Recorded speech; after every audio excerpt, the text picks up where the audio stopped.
Maka munafik orang yang punya dua muka. Munafik ini kan musuh dalam selimut.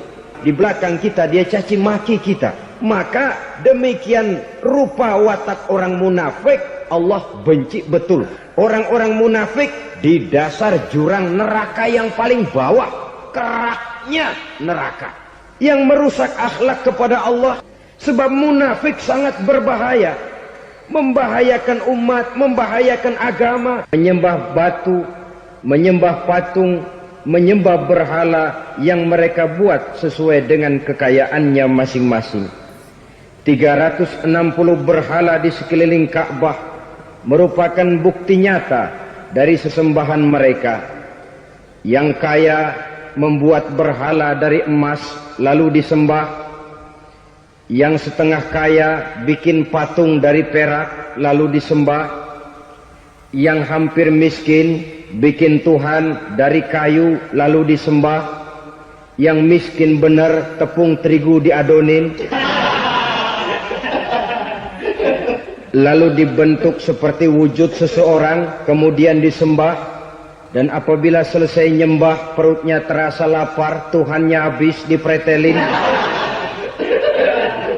Sepanjang sejarah kemanusiaan cuma masyarakat jahiliyah saja yang sampai makan Tuhan.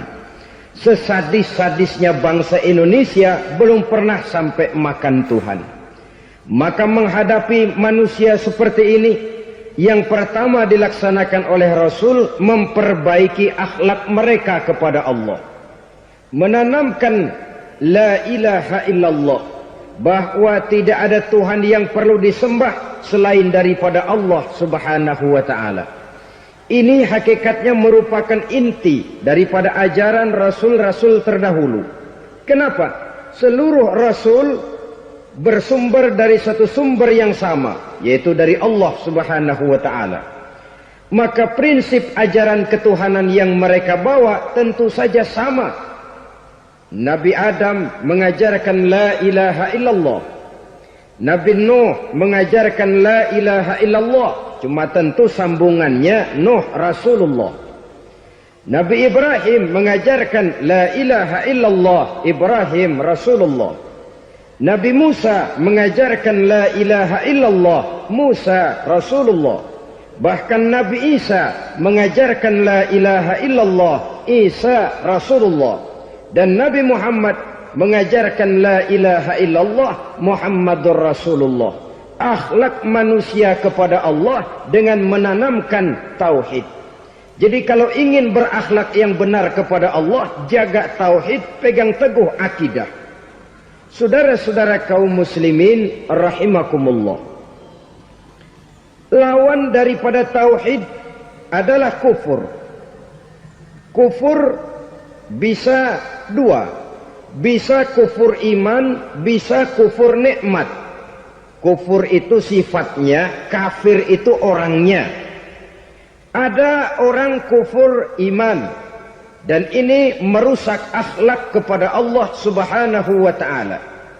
Kufur iman itu kadang-kadang bentuknya syirik, orangnya disebut musyrik. Kufur iman itu kadang-kadang bentuknya nifaq, orangnya disebut munafik.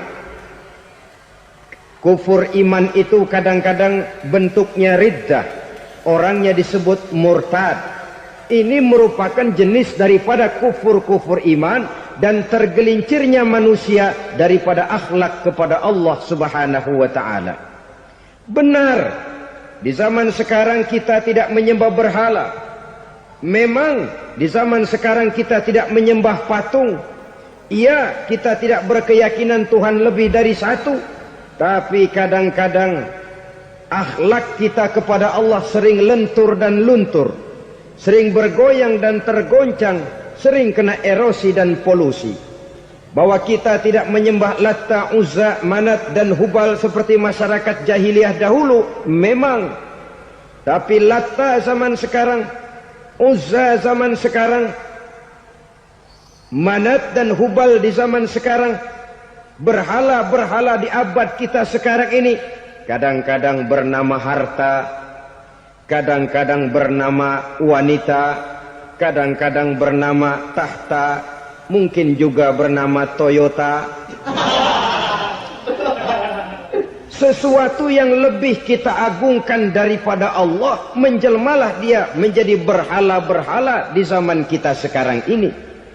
Manakala kita di kantor sudah lebih takut kepada kepala bagian kita daripada kepada Allah, maka Tuhan kita barangkali adalah kepala bagian kita.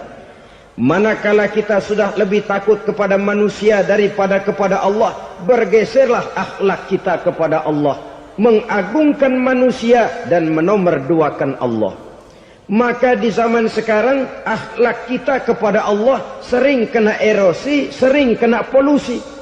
Mungkin karena sulitnya lapangan kerja, tingginya tensi ekonomi, persaingan hidup yang makin tajam, sulitnya mencari lapangan kerja, orang kadang-kadang nekat, sedikit pertimbangan, picik pandangan, mudah melakukan potong kompas, sehingga terjadilah perbuatan-perbuatan yang memelencengkan akhlak kita kepada Allah Subhanahu wa ta'ala. Kadang-kadang terjebak mempercayai selain daripada Allah. Kadang-kadang terjebak di dalam mengagungkan yang selain daripada Allah lebih dari yang seharusnya. Terkenalah akhlak kita kepada Allah jaringan-jaringan erosi dan polusi. Kufur sebagai lawanan daripada tauhid merupakan sifat daripada orang yang tidak berakhlak kepada Allah. Bentuknya pertama bisa syirik. Syirik itu artinya meyakini ada Tuhan lain selain daripada Allah. Itu yang namanya syirik. Jadi percaya Tuhan ada, cuman Tuhannya kelebihan. Itu yang disebut syirik, dan itu merupakan cerminan dari akhlak yang rusak kepada Allah Subhanahu wa ta'ala. Berkeyakinan Tuhan lebih dari satu, berkeyakinan bahwa Tuhan itu beranak atau diperanakkan, atau mengagungkan sesuatu sama dengan Allah, atau menjadikan yang selain Allah sebagai tujuan akhir daripada perjalanan kehidupan ini, maka itu sudah terjebak kita dalam musyrik. Dan syirik satu dosa yang tidak berampun. Bahasa kasarnya, yang namanya syirik itu jenis bapak moyangnya dosa. Saudara-saudara, sebab itu saya pesan, kalau memang terpaksa, biasanya yang tinggal di kota-kota besar itu kalau tidak kepengen dosa kan susah. Kalau terpaksa harus bikin dosa, cari yang kecil-kecil saja, yang kira-kira taubatnya gampang. Umpamanya pulang sholat Jumat nukar sendal, umpama, yaitu jelas dosa. Tapi dosa yang taubatnya agak mudah. Jangan sampai terjebak ke dalam syirik, menyekutukan Allah. Kalau sudah menyekutukan Allah, Allah dimadu, murka benar Allah kepada kita. Innallaha la yaghfiru ayyushraka bih wa yaghfiru ma duna dzalika liman yasha. Allah tidak akan memberi ampun kepada orang yang menyekutukannya dengan sesuatu, tapi Allah mau mengampunkan dosa yang selain itu bagi orang yang dikehendakinya. Jadi orang-orang yang sudah terjebak syirik, menyekutukan Allah, meyakini ada Tuhan lain selain daripada Allah, meyakini Tuhan beranak atau diperanakkan, bagaimanapun baiknya mereka di dunia, bagaimanapun sosial jiwanya, bagaimanapun pemurah tangannya memberikan santunan dan pertolongan kepada orang lain, kalau sudah syirik, seluruh nilai kebaikannya akan tidak ada gunanya lagi. Karena tidak ada tempat nilai kebaikan itu bergantung. Sedangkan kita berbuat baik agar diterima oleh Allah. Kalau Allahnya marah kepada kita, siapa yang akan menerima nilai kebaikan itu sendiri? Ini bentuk yang pertama. Yang nyata-nyata menyembah berhala, syirik. Yang nyata-nyata beriktikad Tuhan lebih dari satu, syirik. Atau yang tersamar. Yang tersamar itu yang sering jadi penyakit kita. Saya sejak ada perkutut ini di rumah, perkutut. Saudara-saudara, yang merusak akhlak kepada Allah, yang merusak tauhid setelah syirik, bisa juga berbentuk nifak. Nifak itu sifatnya, orang yang punya sifat nifak disebut munafik. Asal katanya dari nafakun. Nafakun itu satu lubang yang punya dua muka, seperti goa, ada tempat masuk, ada tempat keluar. Maka munafik orang yang punya dua muka. Kalau bahasa kita, pandai bermain minyak di atas air. Manis jika berhadapan, balik belakang lain bicara. Sehingga apa yang dinamakan nifak, kata Imam Ali Al-Jurjani dalam kitab ta'rifatnya, izharul imanu bil lisan wa kitmanul kufri bil qalbi. Menyatakan, menampakkan iman dengan lidahnya, tapi menyembunyikan kekafiran dalam hatinya. Dengan kata lain, lidahnya mah iman, hatinya mah kafir. Padahal hati itu yang dilihat, padahal hati itu yang dinilai. Kenapa lidahnya mengaku iman? Ya mungkin karena kepepet, mungkin karena kepentingan, mungkin karena ingin mencari kelemahan orang, lalu dia pura-pura beriman. Tapi sesungguhnya hatinya kufur. Ini merupakan penyakit munafik. Dan terus terang, menghadapi orang munafik jauh lebih berat daripada menghadapi orang kafir. Kenapa? Munafik ini kan musuh dalam selimut. Mau dibilang musuh nyata-nyata, apalagi di zaman Rasul ya, ketika periode Madinah, berat sekali menghadapi orang munafik. Mau dibilang kafir, kalau ketemu assalamualaikumnya medok juga. Mau dibilang mukmin, di belakang ngegerundel, nyari-nyari penyakit, nyari-nyari lantaran, mencari-cari gara-gara. Kalau kafir jelas kafirnya, kalau musyrik jelas musyriknya. Tapi munafik, di depan kita dia mengaku beriman, di belakang kita dia caci maki kita.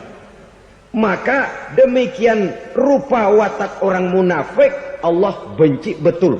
Sampai dalam Quran orang munafik itu divonis innal munafikin fid darkil asfal minan nar.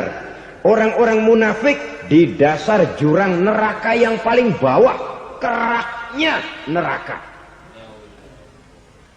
Saudara-saudara kaum muslimin rahimakumullah. Sebab munafik sangat berbahaya. Membahayakan umat, membahayakan agama. Di depan kita mereka ngaku pura-pura beriman. Kalau pidato luar biasa, memuji agama setinggi langit, menampakkan seolah-olah dia orang yang dekat dengan agama. Saudara-saudara, agama penting, agama mutlak. Tapi yang ngomong begitu agamanya apa? Remeng-remeng. Cuma sekedar lipstick, cuma sekedar dekorasi, cuma sekedar kamuflase buat ngibuli orang lain. Dia mengaku beragama, mengatakan agama mutlak, menganggap agama penting, seolah-olah memperhatikan benar tentang tatanan kehidupan beragama, tapi sebenarnya di hatinya tidak lebih berkecamuk penyakit-penyakit kufur. Maka sifat munafik ini termasuk menodai tauhid. Artinya merusak akhlak kita kepada Allah Subhanahu wa ta'ala. Sifat yang ketiga yang juga merusak akhlak kita kepada Allah dinamakan riddah. Riddah itu sifatnya, orang yang punya sifat riddah disebut murtad. Murtad keluar dari Islam. Keluar dari Islam tentu tadinya di dalam Islam. Oleh satu perbuatan dia bisa menjadi murtad. Misalnya tadinya dia iman benar kepada Allah, tapi melarat. Kadang-kadang sehari masak, 3 hari libur. Akhirnya oleh kesulitan ekonomi dia tidak kuat. Ada yang menawarkan kebaikan, dibawain supermi, dibawain obat-obatan, diberikan beras. Goyah imannya. Keluar dia dari Islam, ikut agama orang yang memberikan pertolongan kepadanya, memilih kesenangan sebentar dengan mengorbankan kebahagiaan yang kekal. maka orang semacam itu riddah sifatnya, murtad orangnya, keluar dari Islam. Dan yang menyebabkan kita murtad bukan cuma orang nyata-nyata memproklamirkan diri keluar dari Islam tapi lalu mengikuti agama orang lain, bukan cuma itu. Mengakui ada Rasul lagi sesudah Nabi Muhammad bisa menyebabkan kita murtad. Mengingkari nikmat Allah bisa menyebabkan kita murtad. Meyakini semua agama benar bisa menyebabkan orang menjadi murtad. Meragukan kesempurnaan dan kelengkapan Al-Quran bisa menyebabkan orang jadi murtad. Mengingkari sunnah bisa menyebabkan orang menjadi murtad. Banyak hal-hal yang bisa mendatangkan penyakit riddah dan membuat pelakunya menjadi murtad. Dan ini menodai akhlak kita kepada Allah Subhanahu wa ta'ala. Itu tadi kufur iman, saudara-saudara. Nyata-nyata mengingkari Allah, baik dalam bentuk syirik, nifak, ataupun riddah. Kufur yang kedua dinamakan kufur nikmat. Apa itu kufur nikmat? Sitru nikmatil mun'im au ya'malu fi mukhalafatil mun'im. Menutup-nutup nikmat Allah atau melakukan perbuatan yang menentang, bertentangan dengan kehendak yang memberikan nikmat. Jadi kufur nikmat pertama, nutup-nutupin Tuhan. Tuhan jalingin. Duit lu banyak amat, dari mana? Gua kerja. Lalu kerjanya nomor satu. Orang yang berakhlak kepada Allah, dia akan menjawab, kamu uangnya kok banyak, dari mana? Rizki dari Allah. Caranya, saya kerja. Kerja itu cara, rizki itu dari Allah datangnya. Bukankah di zaman sekarang kita sering terpleset? Ini merupakan cerminan dari rapuhnya akhlak kita kepada Allah Subhanahu wa ta'ala. Karena usaha saya memang, karena saya peras keringat banting tulang, tentu. Tapi sadarkah kita bahwa sepanjang yang bisa kita lakukan cuma berusaha, peras keringat banting tulang?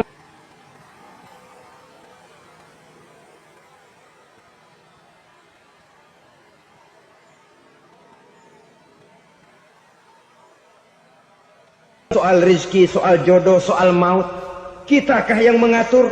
Kitakah yang menentukan? Subhanallah. Manusia sungguh tidak berdaya menghadapi tiga hal paling pokok ini. Rezeki, kita cuma bekerja.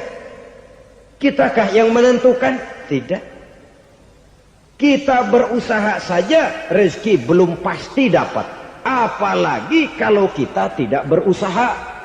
Jangan terjebak dalam fatalisme. Belum perang udah nyerah. Emang dasar rezeki datangnya dari Tuhan, gak usah kerja, dan ntar juga kalau dia datang. Dari mana datangnya? Kerja saja belum tentu dapat rezeki, apalagi kalau tidak kerja. Yang jelas usaha perlu kepastian, itu urusan Allah. Ini akhlak kepada Allah Subhanahu wa ta'ala. Jodoh juga begitu. Kita berusaha, kita berupaya, Allah menghendaki lain jadinya. Maut juga begitu. Siapa sih yang pengen ngadepi maut? Siapa sih yang pengen mati? Siapa sih yang pengen ketemu malaikat Israel? Tidak seorang pun kalau ditanya, kecuali mereka yang putus asa ya. Kalau otaknya masih normal, mau mati mesti belakangan dulu udah dikit. Tapi yang satu itu, saudara, kalau dia sudah datang, tenaga mana yang bisa menolak? Kalau dia sudah berkunjung, kekuatan mana yang bisa menghindar? Kalau dia sudah ingin bertemu, kemana kita bisa melarikan diri? Manusia sepanjang yang dia lakukan hanya berusaha, tapi kepastian, ketentuan dari Allah Subhanahu wa ta'ala. Orang yang kufur nikmat, nutup-nutupin Allah. Dia merasa rezekinya adalah mutlak peras keringatnya. Seolah-olah Allah nggak punya peranan apa-apa di situ. Oh, ini kan saya bisa rumah begini karena saya kerja keras. Oh, ini mobil saya begini, saya kerja keras. Peras keringat, banting tulang, keras.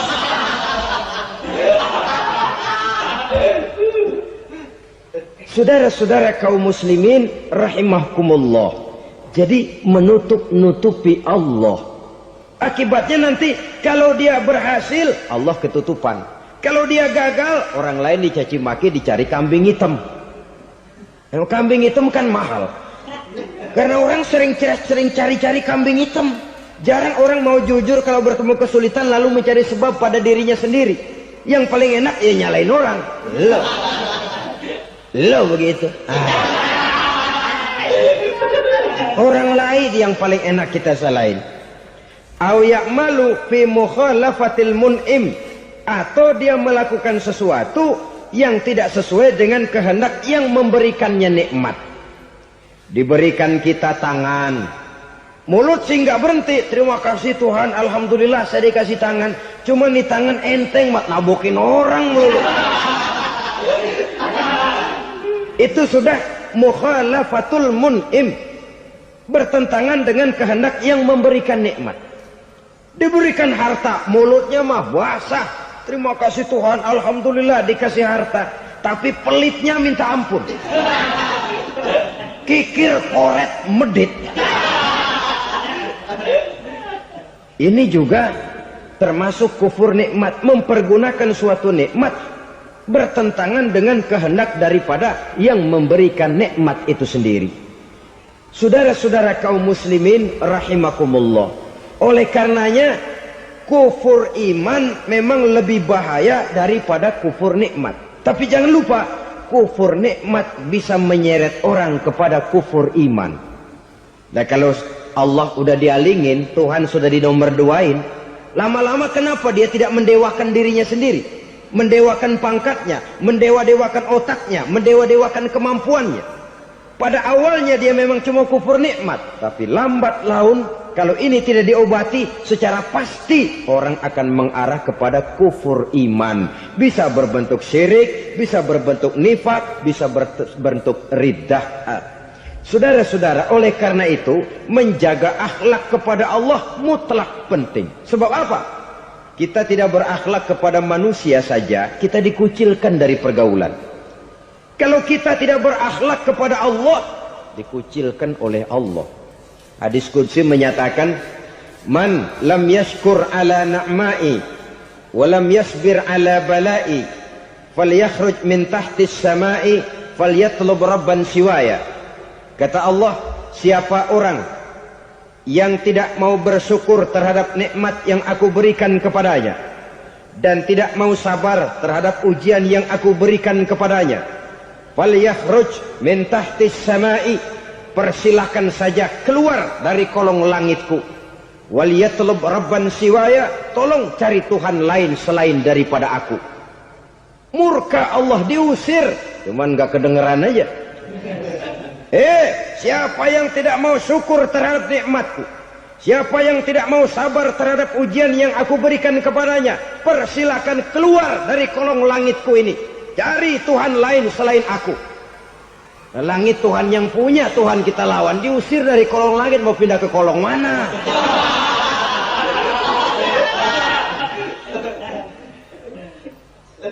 Jadi jangan merasa kufur nikmat kan enteng. Iya, kelihatannya begitu, tidak sebahaya kufur iman. Tapi kufur nikmat ini merupakan anak tangga yang kalau kita sudah mulai naik, kita akan naik terus sampai kepada tingkat di mana kita mengalami kufur iman.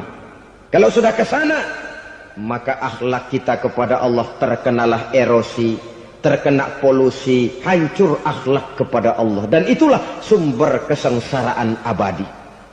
Kalau cuma kita tidak berakhlak kepada manusia, barangkali resikonya cuma kehidupan di dunia ini.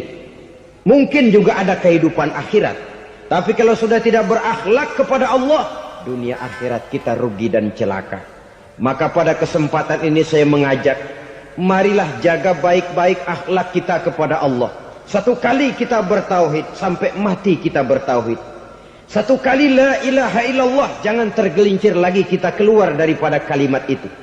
Satu kali kita bertuhankan Allah, jangan bertuhan yang lain selain daripada Allah. Jangan sekutukan Allah, jangan samakan Allah dengan sesuatu, jangan mengangkat yang lain sama agungnya dengan Allah. Sebab dengan demikian kita seolah-olah sudah mengotori akhlak kita kepada Allah Subhanahu wa taala. Saudara hadirin yang saya hormati, jadi oleh karenanya akhlak kita kepada Allah merupakan basis daripada kehidupan beragama. Kalau itu sudah mulai rapuh, mulai terkena erosi dan polusi, mulai rusak, dikhawatirkan nanti nilai ibadah kita kepada Allah juga akan turut ambruk karenanya. Saudara-saudara kaum muslimin rahimakumullah, tugas yang kedua memperbaiki akhlak manusia kepada sesama manusia. Kita tahu Islam sesuai dengan namanya adalah agama damai. Maka akhlak manusia kepada sesama manusia menempati porsi yang penting dalam kehidupan beragama. Bagaimana seorang muslim bergaul, bertata krama terhadap sesama manusia. Mari kita lihat lebih jauh persoalannya.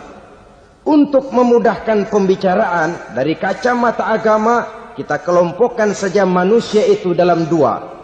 Pertama yang seiman dan yang kedua yang tidak seiman. Yang tidak seiman itu kita sebut saja kufur atau kafir. Nah, kepada yang kafir pun kita diajarkan untuk berakhlak.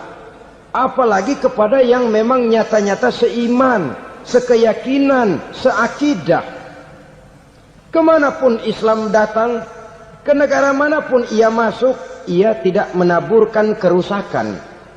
Jadi tidak benar kalau orang pernah itu menggambarkan, saking sentimennya seorang orientalis pernah menggambarkan Nabi Muhammad di tangan kirinya Quran, di tangan kanannya pedang. Menggambarkan seolah-olah Islam dikembangkan dengan kekerasan. Sebenarnya tidak sama sekali.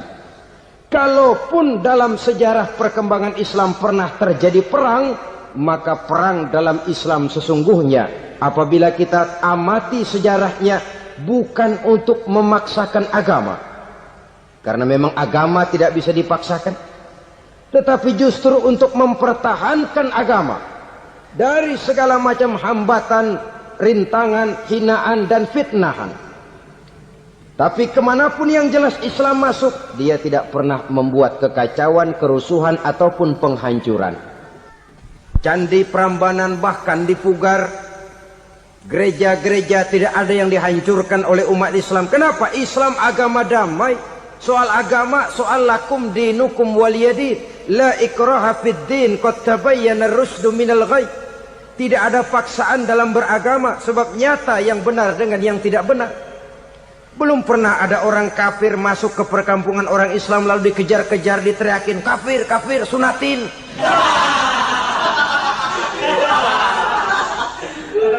Belum pernah. Kenapa? Islam menghormati orang lain agama. Nah, yang kafir ini macam-macam, saudara. Ada kafir harbi. Nah, ini kafir kerok. Ini kafir yang nyata-nyata memproklamirkan permusuhan kepada umat Islam. Nyata-nyata mengganggu ketenangan umat Islam. Kafir yang seperti ini yang boleh diperangi. Misalnya kita mau sembahyang Jumat dijagain, nggak boleh sembahyang Jumat, getok palanya. Kafir harbi artinya tantangan perang datang dari mereka, bukan kita yang mulai, mereka yang buka front. Prinsipnya umat Islam tidak boleh mencari-cari musuh, tapi pun tidak boleh lari kalau ketemu musuh. Musuh jangan dicari, ketemu jangan lari. Karena itu kesan seolah-olah umat Islam ini teroris, umat Islam ini destroyer, umat Islam ini sering menimbulkan keonaran, kerusakan. Sungguh satu fitnahan yang sangat keji. Umat Islam adalah umat yang cinta damai. Islam di masa perkembangannya masuki Eropa melalui Selat Gibraltar, Jabal Tariq, memasuki Spanyol. Islam tidak pernah meruntuhkan gereja. Islam tidak pernah membunuh orang-orang Nasrani. Bahkan Islam mewariskan peradaban dan kebudayaan yang begitu tinggi nilainya di bidang ilmu pengetahuan. Sampai ketika itu Barat banyak mengkaji, ilmu pengetahuan dari dunia Islam. Buku-buku berbahasa Arab diterjemahkan ke bahasa Yunani, dipelajari oleh para cendekiawan di negeri barat sana. Mereka mengambil manfaat yang banyak dari masuknya Islam ke Eropa. Sementara gereja tetap berdiri dengan megahnya. Kuil-kuil tempat peribadatan tidak satupun yang diusik-usik. Kenapa? Islam agama yang cinta damai. Asal dia tidak diganggu, asal kehormatannya tidak dihinakan. Jadi kafir harbi, kafir yang nyata-nyata nantang perang, ngajak berkelahi. Itu kafir yang nyari penyakit. Kafir harbi ini boleh diperangi dengan catatan mereka yang memang mulai. Yang kedua, kafir zimmi. Kafir zimmi, kafir yang hidup di tengah mayoritas muslim, tapi mereka mau hidup dengan aman, damai, tenang. Mereka wajib dilindungi. Bahkan Nabi pernah memberikan satu jaminan, man aza zimmiyan faqad azani. Siapa yang mengganggu orang kafir zimmi sama saja dengan mengganggu saya. Kehormatannya dijaga, harta bendanya dilindungi, anak istrinya pun dilindungi. Dan ini jadi kenyataan. Saudara bisa lihat di negara-negara yang mayoritas penduduknya beragama Islam, orang-orang kafir di luar Islam hidup dengan tenang, aman, damai. Di Saudi Arabia, di luar tanah haram, di luar Mekah dan Madinah, banyak orang-orang kafir mencari nafkah. Mereka tenang, aman, dilindungi undang-undang. Begitu di Mesir, begitu di negara Indonesia yang berdasarkan Pancasila ini. Kehidupan beragama menimbulkan gairah, rukun, tenang, aman, damai, sepanjang tidak saling ganggu, tidak saling usik, menghargai orang yang sudah beragama, tidak menjadikan penganut suatu agama sebagai sasaran dari dakwah agama lainnya. Saudara-saudara kaum muslimin rahimakumullah. Jadi memang oleh Al-Quran kita dianjurkan asyidda 'alal kuffar ruhama bainahum. Tegas kepada orang kafir, kasih sayang kepada sesama muslim. Tapi tegas bukanlah berarti marah-marahan, bukan berarti musuh-musuhan, bukan ngajaki perang. Tegas dalam arti punya garis tentang kehidupan beragama, lakum dinukum waliyadin. Soal kehidupan sosial, mari kerjasama. Bangun jalan, ayo rame-rame. Siskamling, mari bebarengan. Bikin puskesmas, mari sama-sama. Tapi kalau sudah soal agama, itu tidak perlu ada toleransi agama. Yang perlu toleransi antar umat beragama. Kalau umatnya mau kerjasama, silakan. Tapi tidak menyangkut soal ibadah. Jangan kerjasama di bidang ibadah. Itu kerjasama yang salah pasang, saudara-saudara. Sehingga dengan demikian toleransi adalah menyangkut kehidupan antar umat beragama. Sedangkan agama sendiri punya coupling yang nyata. Sehingga dengan demikian tegas kepada orang kafir dalam arti kita punya satu kepribadian. Tidak ngambang. Enggak, lalu kalau ditanya orang, sebenarnya agama lu apa sih? Gua mah gimana musimnya aja. Agama pakai musim kayak rambutan. Akhirnya ya begitu, musim-musiman. Ke masjid kelihatan, ke gereja hayo, ke candi nongol, ke apa? Bingung malaikat bagaimana nyatetnya nih bocah ini. Di mana aja ada. Kita punya satu kepribadian. Saya muslim dan garis saya ini, lakum dinukum waliyadin. Bagi Tuhan persilakan agama Tuhan, bagi kami agama kami. Kami hormati Tuhan, Tuhan hormat kepada kami. Tapi soal agama, couplingnya jelas. Kerjasama, mari urusan muamalah, bidang sosial. Yuk kita siskamling sama-sama dengan orang lain agama. Mari jaga kerukunan, kesatuan, persatuan, kekompakan. Perbaiki jalan yang rusak, mari sama-sama. Mendandani jembatan yang runtuh, mari sama-sama. Tapi sembahyang, couplingnya lain-lain. Sebab Nabi juga dulu pernah ditawarkan begitu loh sama kafir jahiliyah dulu, Quraisy itu. Sudah Muhammad, sekarang begini saja, kita join aja daripada marah-marahan. Hari ini saya menyembah Tuhanmu Allah. Besok gantian kamu menyembah Tuhan kita Latta, Uzza, Manat dan Hubal. Turun, qul ya ayyuhal kafirun la a'budu ma ta'budun. Soal ibadah kaplingnya jelas, tidak boleh dicampur adukkan. Sebab kalau tidak, kita akan mulai kehilangan identitas diri. Dan disitulah krisis kehidupan keyakinan beragama dimulai. Dari krisis identitas. Hujan gede kan mulainya gerimis dulu. Di mana-mana ya gerimis dulu. Gerimis makin lama makin gede. Kita akan mulai dengan kehilangan identitas diri. Dari sana nanti kita malu mengakui keislaman kita. Kalau orang Islam malu mengakui keislamannya, ini kan ironi, menyedihkan. Ngakui Islamnya saja malu, menonjolkan keislamannya malu. Tidak ada rasa bangga beragama. Padahal ini modal dasar. Hanyalah dengan rasa bangga beragama kita lalu konsekuen. Bangga yang tidak konsekuen. Wah, pokoknya kan gua kan Islam. Agama yang paling benar. Tapi hidupnya sendiri jauh dari tuntunan Islam. Itu bangga yang tidak beralasan. Bangga yang tidak perlu dibanggakan sebenarnya. Kebanggaan yang membuat kita konsekuen dan dekat dengan kehidupan beragama. Jadi dengan demikian saudara-saudara, kepada non-muslim kita juga harus berakhlak. Bukankah ini sudah dicontohkan oleh Rasul?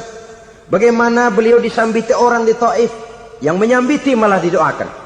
Bagaimana Suraqah mau membunuh beliau, malah Suraqah didoakan.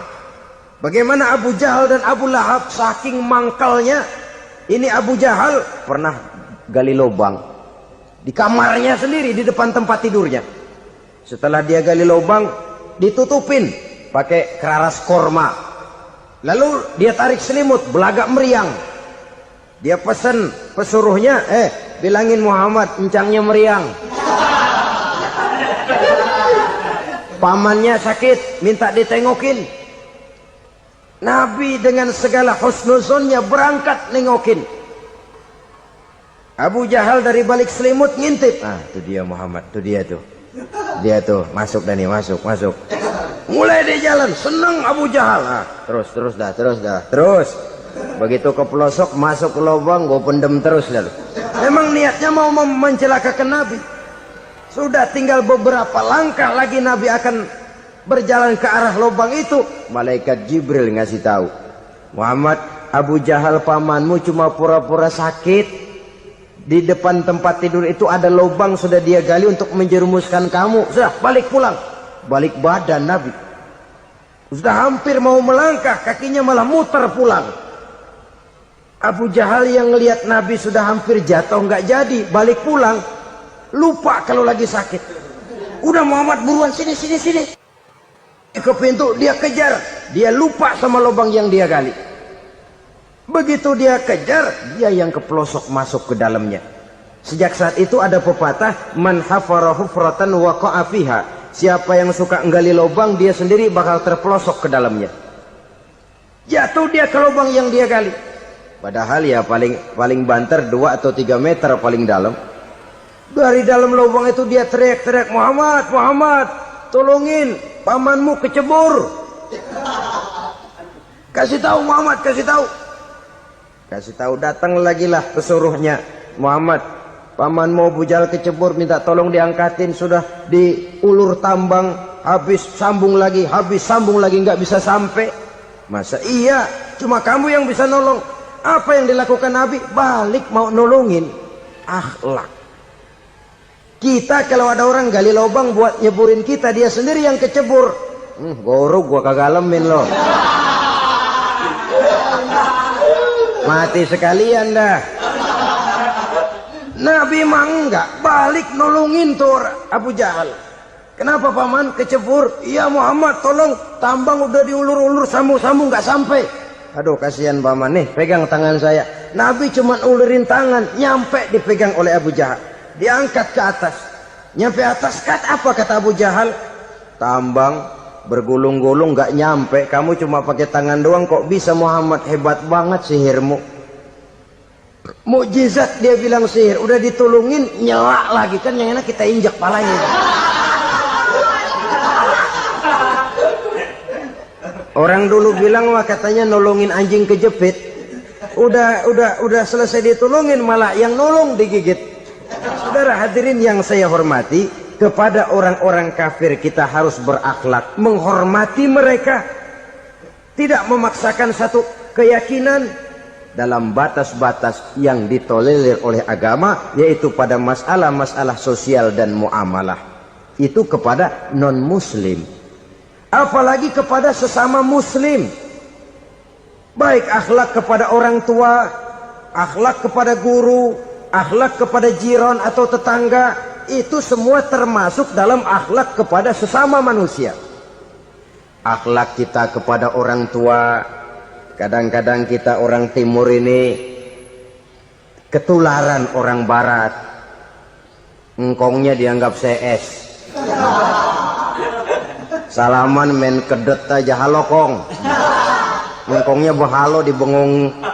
Saudara-saudara kaum muslimin rahimakumullah, akhlak yang tua kepada yang muda, akhlak yang muda kepada yang tua, kepada jiran dan tetangga, kepada sanak famili dan handai tolan, pendeknya kepada sesama muslim. Tetangga ada haknya, ada hak tetangga yang kalau kita berakhlak itu harus dipenuhi. Contoh kecil, kalau saya beli radio, itu saya dong boleh berpikir, ini radio saya beli pakai uang saya setel di rumah saya, sekeras-kerasnya ada apa sama orang lain? Radio gua, yang beli gua pakai duit gua, gue setel di rumah gue, ada urusan apa sama orang lain? Itu kalau menurut saya. Tapi tetangga sebelah saya kan bisa juga ngomong begitu. Mata gue, yang ngantuk gue tidur di rumah gue, kenapa suara radio lu masuk kemari? Ketika itulah lalu kebebasan saya nyetel radio dibatasi oleh kebebasan tetangga saya yang mau tidur. Ini sudah akhlak namanya. Umpamanya lagi ada Nabi ajarkan, iza tobakhta maraqatan fa'akthir ma'aha wa ta'ahad jiranaka. Kalau kamu masak sayur, banyakin kuahnya, bagiin tetangga kamu. Bukan bagiannya itu yang jadi soal, tapi akhlak kepada tetangga. Udah tahu tetangganya kelaparan, diseksa, goreng ikan asin, se-RW baunya ngayap, kembang kempis orang nungguin. Saudara hadirin ma'asyiral muslimin rahimakumullah. Jadi dengan demikian, kalau sudah kembali kepada orang-orang yang nilai imannya sama dengan kita, apapun organisasinya, apapun baju yang mereka pakai, kaos yang mereka pakai, jaket yang mereka pakai, kalau sudah seakidah, seiman, jaga akhlak kita. Pendapat boleh berbeda, kaos boleh tidak sama, jaket boleh beraneka warna, bendera boleh beragam-ragam, tapi ukhuwah Islamiyah ini utamakan. Adalah lebih baik mencari persamaan dalam kehidupan dan bukan memperbesar perbedaan. Hanyalah dengan mengembangkan nilai-nilai akhlak semacam ini, toleransi tidak hanya diperlukan kepada yang non-muslim, kepada sesama muslim pun toleransi. Artinya apa? Jangan memponis amalan orang lain. Yang usoli, yang tidak usoli, berjalanlah menurut keyakinannya masing-masing. Jangan lalu memponis, itu namanya nggak toleransi. Kamu nggak pakai usoli ya? Enggak. Brengsek. Kamu pakai usoli ya? Iya. Bid'ah. Lah dua-duanya kagak yang benar. Kalau yang sembahyang kagak benar, bagaimana yang kagak sembahyang? Apa itu yang benar? Toleransi, setuju dengan perbedaan pendapat, jangan memponis amalan orang lain. Karena kita hanya beramal, hak menerima adalah Allah subhanahu wa ta'ala. Jangan sebentar-bentar mencap, bid'ah dolalah, finnar, neraka. Kayaknya neraka kapling orang tuanya kali. Gampang bener masukin orang ke neraka. Kita kadang-kadang bisa toleransi dengan orang luar, tapi kepada sesama muslim toleransi tidak sanggup kita adakan. Mengklaim merasa kita yang benar, orang lain salah semua, itu tidak toleransi namanya. Mentang-mentang jadi ustadz, nih satu-satunya ustadz di sini ya, Semuanya mesti ngaji kemari. Kalau nggak ngaji kemari Islamnya kurang tapi bener.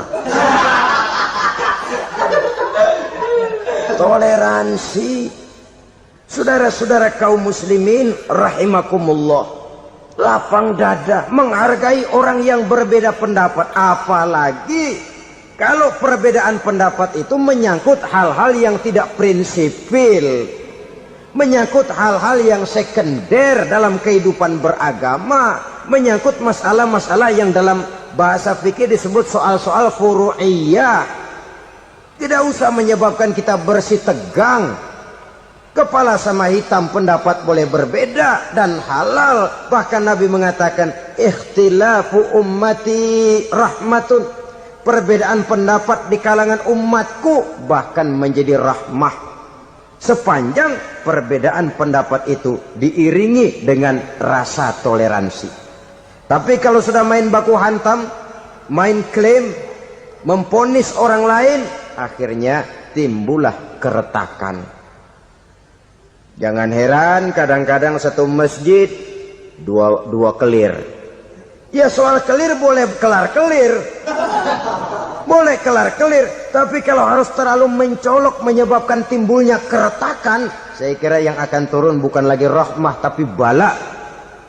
Bala akan menimpa kita, jatuh kita menjadi umat yang lemah. Oleh karena di antara kita sendiri, sesama kita tidak pandai bertoleransi, tidak lapang dada. Ada anak muda kelihatannya mau majuan dikit, yang tua curiga.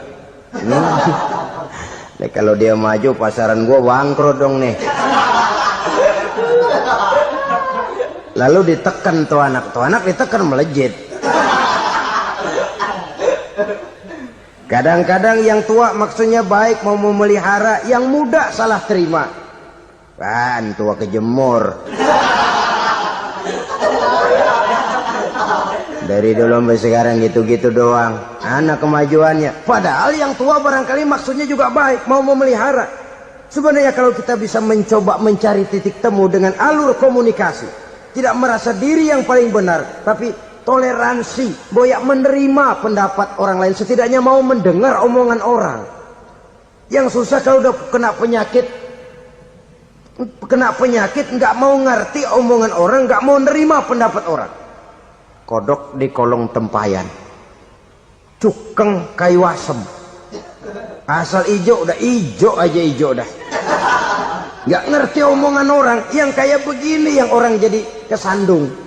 Oleh karena itu saudara-saudara, alangkah nikmatnya kehidupan ini apabila kita menyadari kita ini ummatan wahidah, satu umat yang satu, yang diikat dengan akidah. Kalau kepada yang non muslim saja kita diajarkan untuk berakhlak, apatah lagi kepada yang seiman, seakidah, sekeyakinan. Wajarkah perbedaan pendapat yang kecil-kecil lalu menyebabkan kita bertolak belakang, cerai-berai, centang perenang? Bila bertemu di jalan yang satu menyisih ke kiri, yang lain menyingkir ke kanan. Kalaupun juga bercampur di tengah kumpulan orang banyak, persis air dengan minyak. Yang atu melengos, yang atu madep mojok. Orang lain senyum, dia mau pada manyun. Saudara-saudara kaum muslimin rahimakumullah, realita ini walaupun tidak enak, pahit, tapi masih hidup di sebagian masyarakat kita. Ini yang perlu kita atasi. Soal toleransi kepada orang lain, sejarah sudah membuktikan. Mari kita jangan cuma bisa mengajak orang lain, umat lain untuk bertoleransi dengan kita, tapi kepada sesama kita. Toleransi ini perlu kita tegakkan, perlu kita bina. Terutama di dalam kita menuju bentuk ideal daripada konsep ukhuwah Islamiyah ini, yang memang selalu kita akan cari bentuk-bentuk idealnya sejalan dengan perkembangan situasi dan kondisi yang dihadapi oleh umat.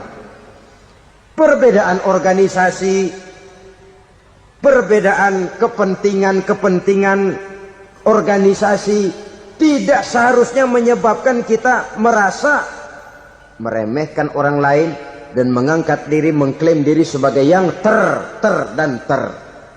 Jadi dengan demikian, apabila yang pertama tadi akhlak kepada Allah dinamakan hablum minallah, maka yang kedua ini merupakan hablum minan nas. Jikalau baik akhlak kita kepada Allah, baik akhlak kita kepada manusia, nikmat rasanya menjalani kehidupan. Kadang-kadang orang akhlaknya kepada manusia baik, tapi kepada Allah tidak baik. Hormat sama yang tua, menyayangi yang muda, sama tetangga rukun, tapi sama Tuhan nggak mau sujud. Ini baik kepada manusia, tapi tidak berakhlak kepada Allah. Atau sebaliknya, sujudnya sama Allah mah tekun, bener, khusyuk, bahasanya juga fasih, luar biasa. Tapi sama manusia sombong, takabur, ujub, merasanya dia doang yang paling benar. Sebab iblis itu ya, itu kadang-kadang datang lewat hati, dan memang selalu markasnya di situ. Kalau dia tidak bisa menggoda kita dengan yang lain, dia tumbuhkan sifat ujub. Dia bisikin, wah, memang di kampung ini yang paling banyak ibadahnya ente. Yang lain mana, lihat tuh kerocok semua.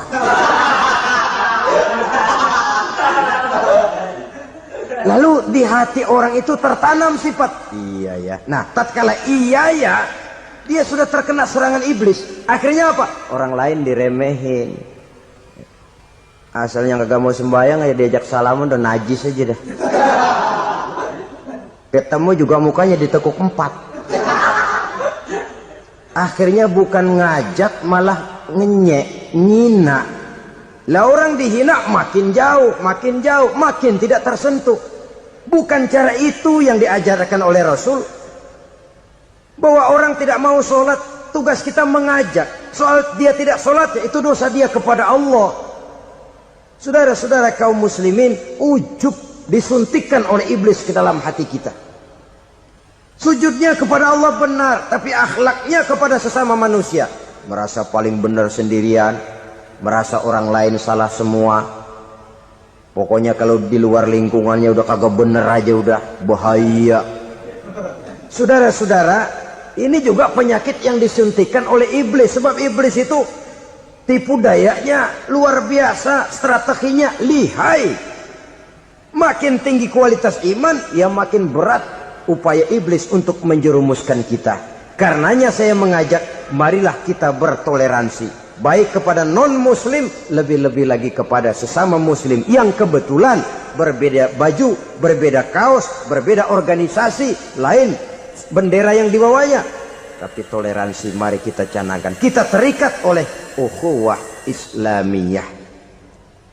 2. Yang ketiga, akhlak manusia kepada makhluk Allah lainnya di luar manusia.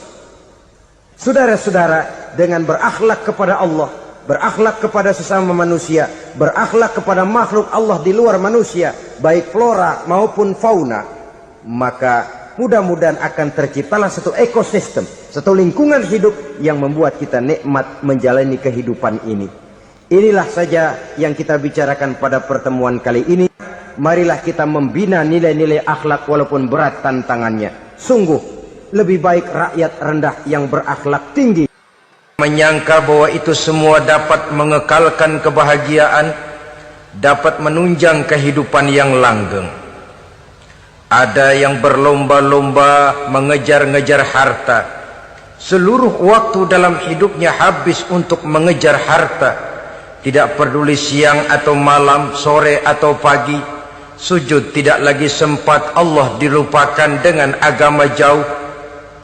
Ada yang berlomba mengejar-ngejar pangkat, jabatan dan kedudukan.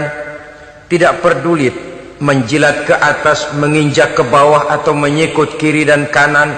Bahkan teman pun jadi lawan, lawan pun jadi teman. Bukan soal, yang penting pangkat terkejar.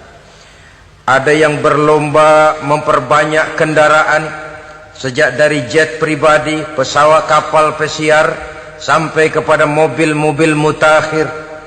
Ada yang berlomba memperbagus rumahnya, ada yang berlomba memperbanyak istri dan anak-anaknya.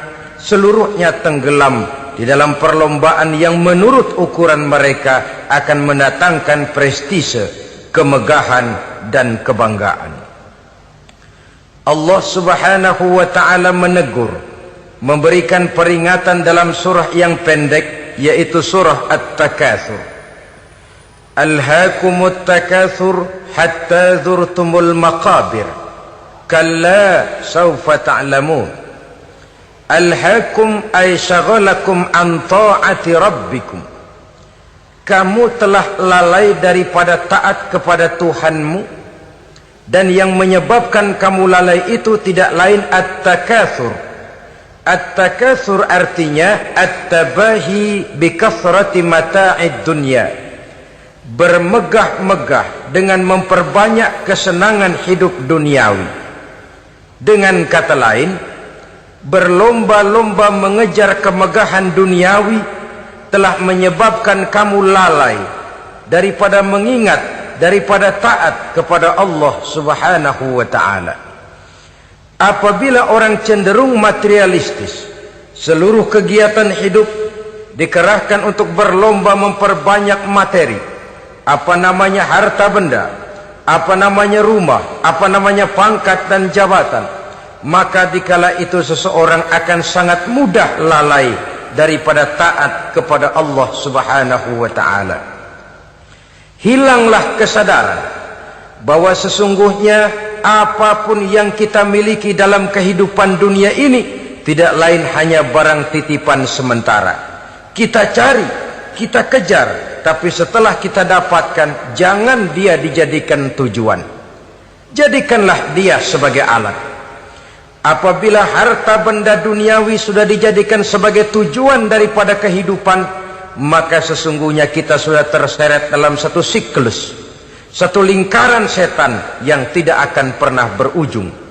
Sebab manusia dalam berhadapan dengan materi duniawi tidak akan pernah mengenal kata cukup, tidak akan pernah mengenal kata puas, dan tidak akan pernah bertemu dengan titik.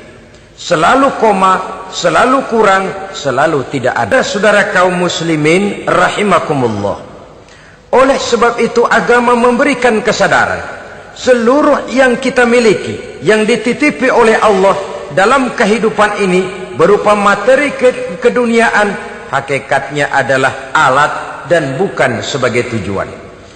Apabila alat sudah kita jadikan tujuan, kita akan terjebak ke dalam satu perlombaan yang justru akan mencelakakan kita sendiri. Inilah yang saya maksud dengan sirkuit celaka. Perlombaan yang hanya membuat kita jerih, payah, keringat bercucuran, tenaga terkuras, tapi tidak akan pernah sampai ke garis finish. Karena memang tidak ada garis finishnya. Betapapun jauhnya satu perlombaan, dia mesti punya garis finish. Tapi kalau sudah at-takatsur, berlomba bermegah-megah diri, maka barangkali tidak akan pernah ada garis finishnya.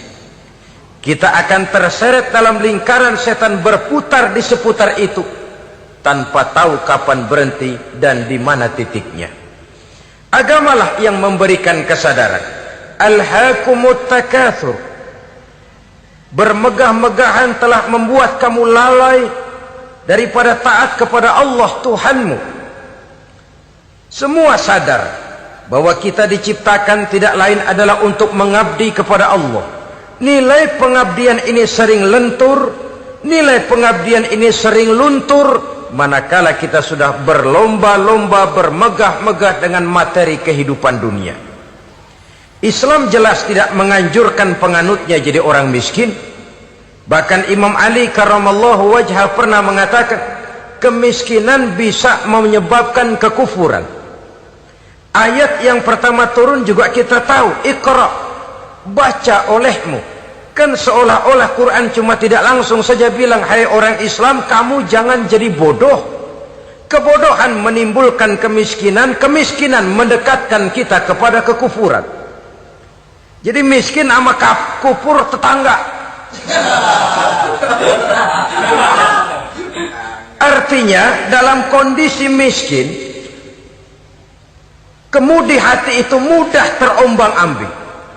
Oleh sebab itu sering kemiskinan umat Islam ini dimanfaatkan oleh orang-orang lain untuk menyebarkan agamanya. Padahal agama adalah soal keyakinan yang tidak mungkin ditunjang dengan supermi, ditunjang dengan beras, pakaian, obat-obatan, beasiswa. Agama adalah soal keyakinan. Keyakinan adalah soal kebenaran, dan kebenaran itu adalah milik bersama. Tujuan diciptakannya manusia tidak lain adalah untuk melaksanakan ibadah. Kalau orang tenggelam dalam perlombaan memperbanyak harta, mempertinggi kedudukan, memperindah segala macam yang sifatnya duniawi, biasanya itu akan membuat dia lalai dari taatnya kepada Allah Azza wa Jalla. Kadang bukan hanya lalai daripada taat, juga sering terjebak kepada maksiat. Karena kalau pola pandang dan tolok ukur sudah benda duniawi semata-mata, sangat tidak mustahil orang lalu terjebak ke dalam prinsip menghalalkan segala cara. Asal sudah tujuan tercapai, cara apapun halal. Akhirat nomor 18. Nah, bukankah memang barangkali kita sejak kecil sudah dilatih untuk materialistis? Umpamanya, kita hanya sering dilatih untuk takut kepada yang konkret-konkret saja. Takut kepada yang nyata-nyata saja. Seorang ibu kalau menakuti anaknya, aduh nak, kenapa ini kau kerjakan? Kalau bapakmu tahu, waduh, habis kamu. Nah, kita lihat, kalau bapakmu tahu, kalau polisi tahu, kalau hansip tahu, kalau satpam tahu. Tapi jarang seorang ibu menanamkan kepada anak, nak, kenapa ini yang kau lakukan, nak? Bukankah kau tahu Allah lihat, Allah tahu, Allah dengar, Allah, nak? Diajarkan takut kepada yang gaib. Karena kalau takut dia kepada polisi, dia pasti bisa cari tempat lain dong yang polisi kagak lihat. Kalau takut dia kepada satpam, minggir dong ke tempat yang kira-kira satpam nggak lihat.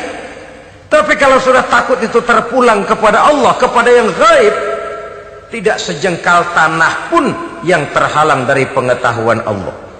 Tapi itulah salahnya kita. Sejak kecil anak-anak sudah kita latih untuk takut hanya kepada yang konkret-konkret saja. Akibatnya sampai dia besar melembaga dalam kehidupannya. Dia nyolong, kata temannya, kamu nyolong ya? Iya. Kok nyolong sih? Emang? Kenapa nyolong? Biarin.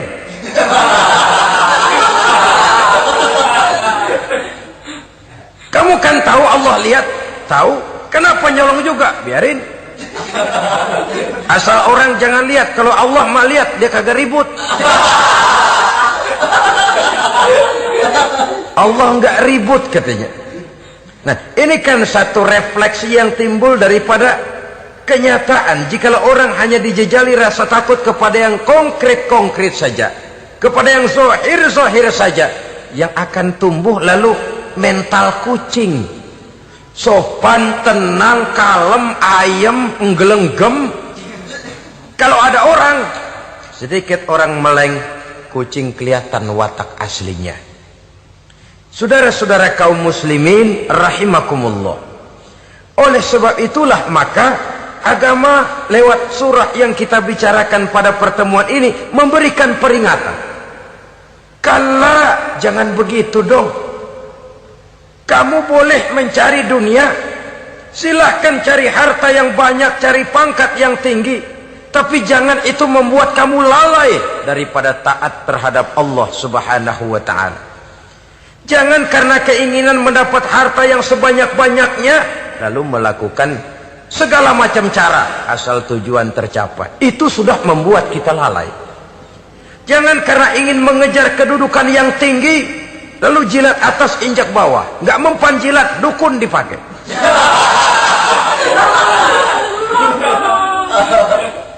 Itu kan sudah membuat kita lalai. Nanti kalau berhasil, wah, dukun kita paten. Tapi kalau gagal, dukun sialan, kagak mantu.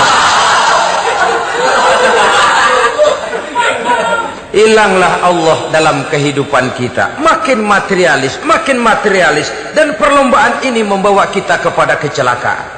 Kala, sekali-kali jangan begitu. Kenapa? Dahulu pun ketika lahir ke dunia tidak ada pangkat yang kita sandang. Dahulu pun ketika lahir ke dunia tidak ada harta yang kita bawa. Jadi harta itu, pangkat itu, kedudukan itu ada dalam hati tapi tidak berurat dan berakar. Kalau dia berurat dan berakar dalam hati, berat misah sama harta itu. Berat. Sekedar ngasih fakir miskin cepek juga berhitungnya 17 lembar.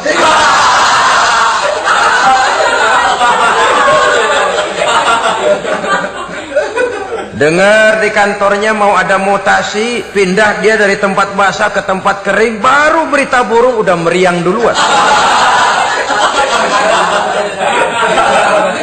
Ini nanti bagaimana, itu nanti bagaimana, ini nanti bagaimana. Kan tidak jarang orang yang kena apa istilah kerennya zaman sekarang itu post power syndrome. Post power syndrome ini pernah dianalisa oleh Nabi. Kata beliau, irhamu salasatan minan nas. Sayangilah 3 macam manusia. Siapa mereka? Pertama, azizan zalla. Orang terhormat yang jatuh hina. Ini yang sering terkena post power syndrome. Biasa kemana-mana dikawal, dihormati, datang ke tempat ini protokol siap, ini serba diatur semua, serba beres. Begitu jabatan selesai atau pensiun, habis orang gak indah-indah. Dia lihat orang diemin aja, orang diemin dan orang tonton. Ini kalau nggak kuat mentalnya, itu kena post power syndrome. Akibatnya ya bisa jantungan, bisa leper, bisa darah tinggi. Ya penyakit-penyakit yang zaman dulu kita nggak kenal. Ini kan makin banyak dokter, makin maju ilmu kedokteran, makin aneh penyakit. Saudara hadirin yang saya hormati, post power syndrome kena apa yang dinamakan frozen emotional attitude. Tidak kuat menghadapi kenyataan. Azizan zalla, orang terhormat yang jatuh hina, itu sangat perlu dikasihani. Yang kedua, ghaniyan qad iftaqara, orang kaya jatuh miskin. Ini juga sama. Biasa hidup apa ada, serba ada, lalu harus hidup apa adanya. Ini kalau kurang kuat benar-benar memble ini.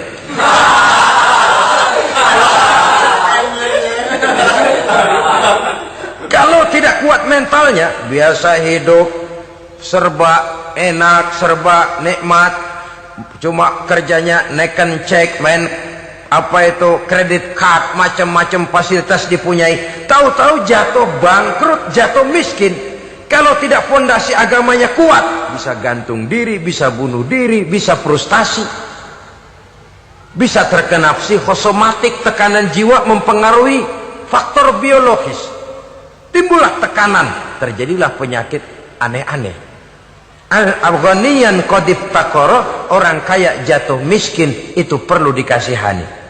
Yang ketiga, wa faqihan yal'abu bihil juhal, ahli fikih tapi dipermainkan oleh orang-orang bodoh. Hanya kebetulan orang bodoh itu punya kekuasaan. Hukum bisa dipesan.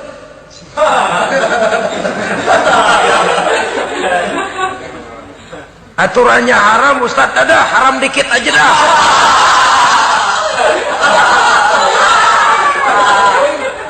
Sibuklah tuan fakih ini, ahli fikih ini mencari dalil kebet sana kebet sini supaya yang tadinya haram benar bisa jadi haram sedikit. Padahal yang minta ini orang bodoh, tidak ngerti agama. Cuma karena punya kekuasaan dipermainkan oleh orang yang fakih. Orang yang fakih ini dipermainkan. Kasihan orang yang seperti itu. Wa faqihan yal'abu bihil juhal, ahli fikih tapi dipermainkan oleh orang-orang bodoh. Akibatnya karismanya hilang, wibawanya lenyap. Dia menyangka bahwa dengan mengharam-haram sedikit-sedikit itu dia bisa mendapat keuntungan yang berganda-ganda, padahal akibatnya itu hanya akan membawa kecelakaan saja. Allah peringatkan benar, kala sekali-kali jangan begitu. Cari uang yang banyak silahkan, ngejar kedudukan yang bagus boleh, bikin rumah yang hebat silahkan, ada kendaraan bagus silahkan, tapi jangan sampai kamu terjebak kepada sirkuit celakai, perlombaan yang tidak ada garis finishnya. Sering dicontohkan orang menghayal, melamun. Kamu kenapa nggak mau ibadah? Lah bagaimana mau sembahyang, saya di Jakarta masih ngontrak.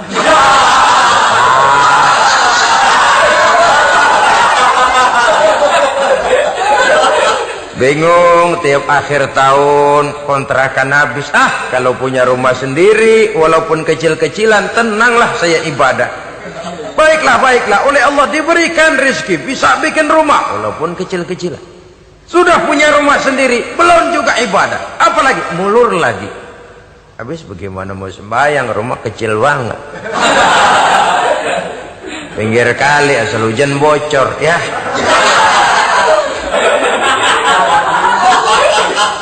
Kalau bisa punya rumah permanen, rajin dah ibadah dah. Iyalah, diberikan rezeki bisa bikin rumah besar, kamarnya banyak, halamannya luas, kendaraan belum ada, perabotan belum lengkap. Sudah ada kendaraan, belum kayak orang-orang. Sudah kayak orang-orang, masih sama dong, kudu di atas. Kapanlah selesainya? Kala, sekali-kali jangan begitu. Jangan kamu mengumpulkan harta bermegah-megah membuat kamu lalai dari taat kepada Tuhanmu. Engkau tinggalkan rukuk dan sujud, engkau jauh dari masjid, engkau kering dari kehidupan beragama. Sebab itulah maka pembangunan fisik material tidak bisa dipisahkan dengan pembangunan mental spiritual. Tidak hanya cuma dalam teori, tapi juga harus dalam praktek. Selalu pembangunan yang hanya mengarah kepada fisik material, jauh dan kering dari agama, hanya akan melahirkan manusia-manusia materialistis yang terjebak di dalam sirkuit celaka perlombaan yang tidak pernah mengenal garis finish. Sebab itu agama mengajarkan, orang kaya itu siapa sih? Yang banyak duit? Belum tentu. Yang kebunnya di mana-mana ngebelata? Belum tentu. Yang pabriknya selebar-lebar? Belum tentu. Yang punya segala macam peternakan, dari peternakan gajah sampai peternakan kutu?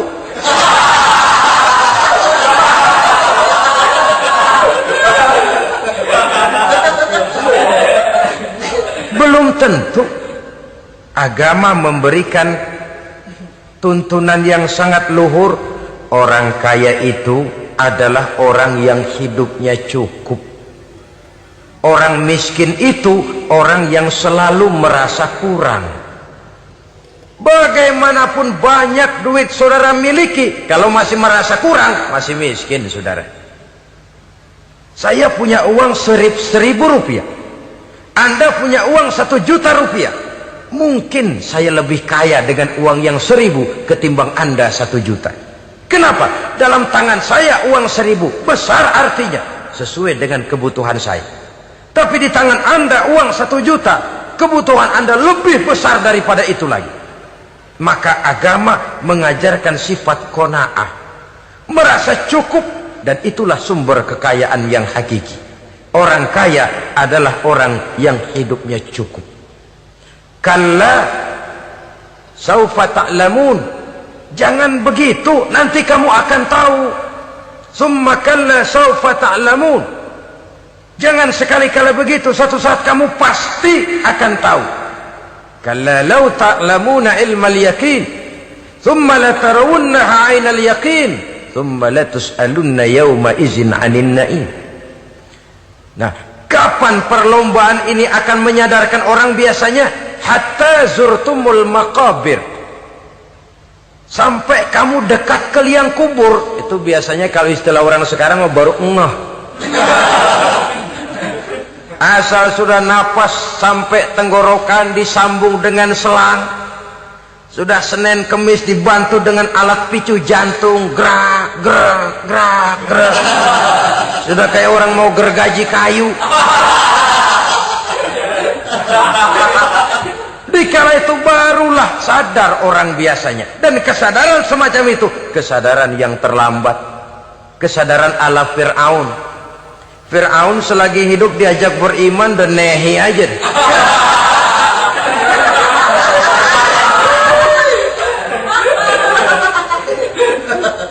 Tapi ketika dia tenggelam di lautan merah bersama seluruh tentaranya, dikala napas hampir terputus, keluar ucapannya, amantu bi Rabbi Musa wa Harun. Aduh, kalau begini mah saya juga percaya kepada Tuhannya Musa dan Harun. Saya beriman kepada Allah. Lagi timbul tenggelam mau sekarat baru beriman. Hatta zurtumul maqabir. Kamu telah lalai dari sebab bermegah-megah sampai kamu masuk ke liang kubur, dekat ke liang kubur. Kalimat zurtum di sini menjelaskan bahwa kubur itu tidak selamanya. Zurtum itu dari kalimat zaro ya zuru, berziarah. Orang berziarah kan sebentar. Ke kubur itu sama dengan berziarah kita di situ. Sebentar, tidak akan selamanya, tidak akan kekal dalam kubur. Bahwa kubur itu cuma satu halte dari sekian halte yang harus kita jalani. Hatta zurtumul maqabir ay mutum wa dufintum fil kubur. Sampai kamu mati, dikubumikan dalam kubur, barulah kamu sadar bahwa perlombaan itu hanya sia-sia. Bahwa perlombaan itu tidak akan pernah mengenal garis finish. Bahwa perlombaan itu akan membuat kamu celaka. Begitulah umumnya kebanyakan orang yang terjebak ke dalam paham materialis, baru menyadari kesalahan langkahnya pada saat napas sudah sampai di tenggorokan.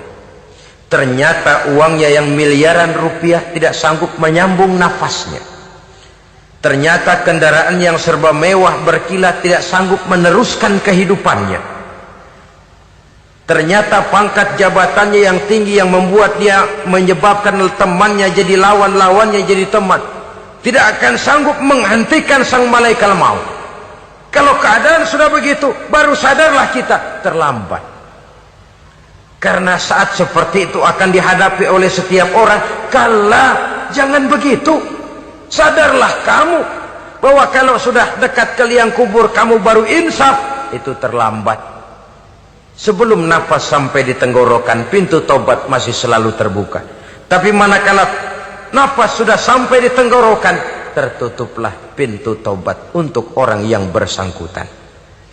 Oleh sebab itu, perlombaan dengan bermegah-megah terhadap materi duniawi, tolok ukur dan pandangan hidup yang terbatas kepada wujud benda semata-mata, memang sering menyebabkan orang lalai, sering menyebabkan orang lupa diri, tidak sadar tentang hakikat yang terpenting dari kehidupan ini, yaitu tentang dari mana dia datang, di mana dia sekarang, dan kemana dia akan pulang.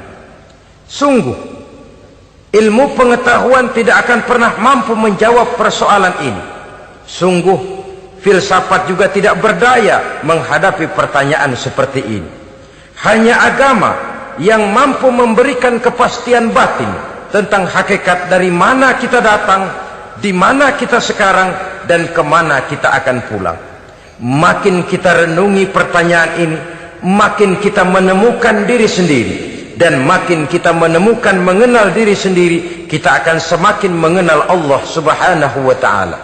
Semakin kita mengenal Allah, maka akan semakin terpanggil kita untuk dekat dengannya, mentaati segala perintahnya, dan berupaya menjauhi segala yang dilarangnya. Dengan demikian selamatlah kita dari satu perlombaan yang hanya akan menyeret kita kepada menghalalkan segala cara, jauh dari agama, jauh dari Allah, bahkan jauh dari sesama manusia. Karena umumnya perlombaan seperti ini akan cenderung melahirkan manusia yang egois.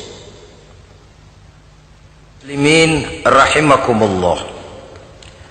Lebih jauh, mari kita mengikuti peringatan Allah dalam surah Al-Munafiqun ayat 9. Di sini Allah Subhanahu wa taala mengingatkan, A'udzu billahi minasy syaithanir rajim.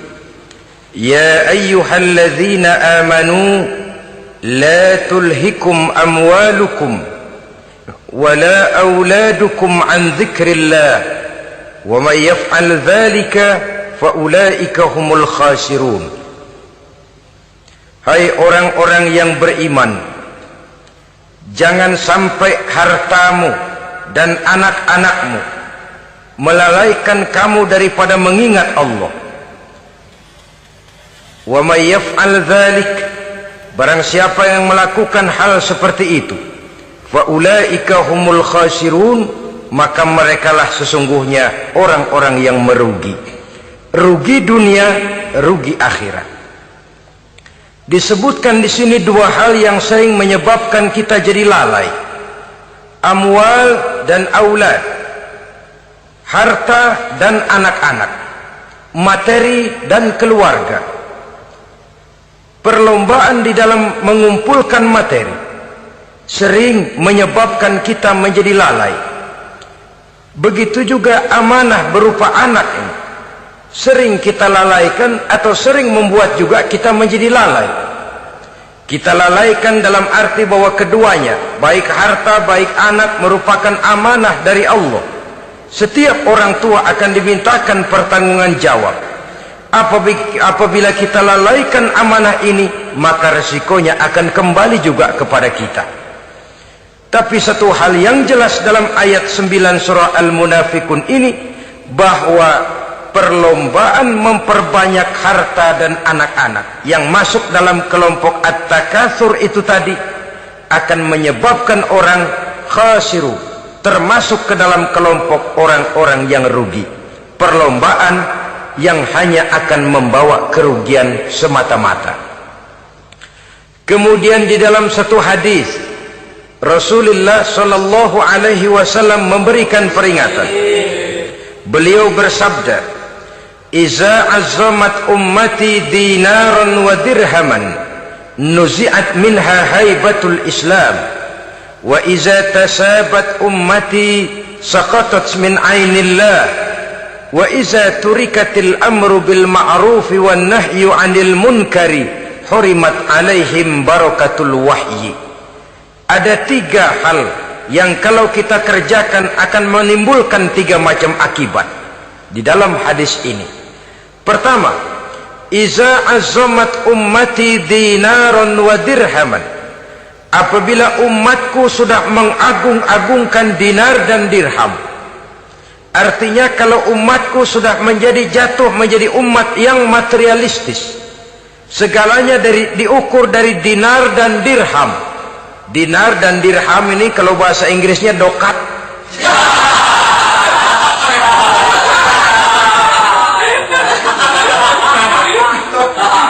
Segalanya diukur dari segi dinar dan dirham saja.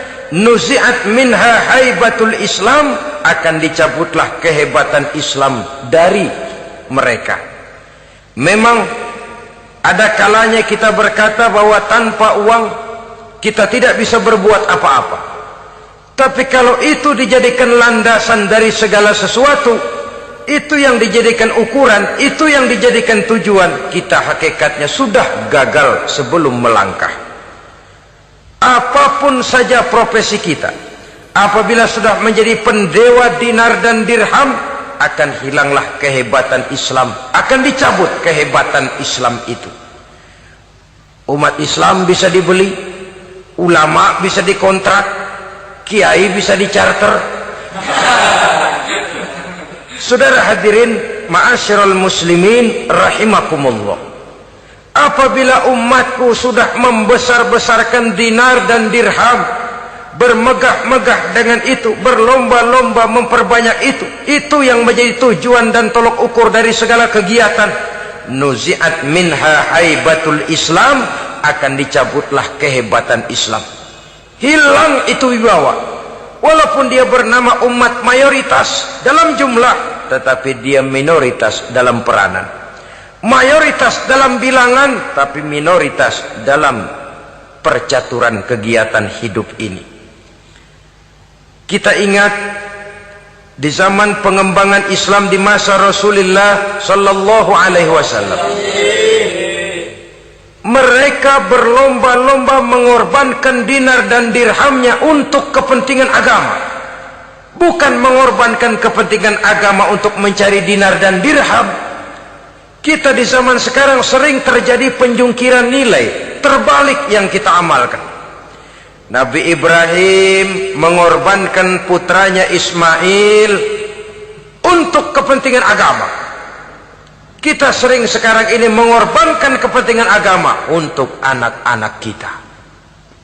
Dulu anaknya yang dikorbankan buat agama. sekarang agamanya dikorbankan buat anak. Dulu dinar dan dirham dibelanjakan untuk menopang agama, sekarang agama dijadikan alat untuk mencari dinar dan dirham. Saudara-saudara kaum muslimin rahimakumullah, memang apabila dinar dan dirham digunakan untuk penyangga perjuangan, itulah idealnya. Saya katakan tadi, dinar, dirham, uang, dunia cuma sekedar alat, bukan sekedar tujuan. Kita memerlukan alat ini. Membangun pesantren tidak cukup dengan semangat. Membangun rumah sakit Islam tidak cukup dengan pidato. Membangun masjid tidak cukup dengan semangat menggebu-gebu. Kita perlu semen, kita perlu pasir, kita perlu batu kali, kita perlu besi, dan itu semua beli. Tidak turun dari langit seperti turunnya embun di waktu pagi. Tidak mungkin rumah sakit Islam muncul ke permukaan hanya dengan simsalabim abracadabra.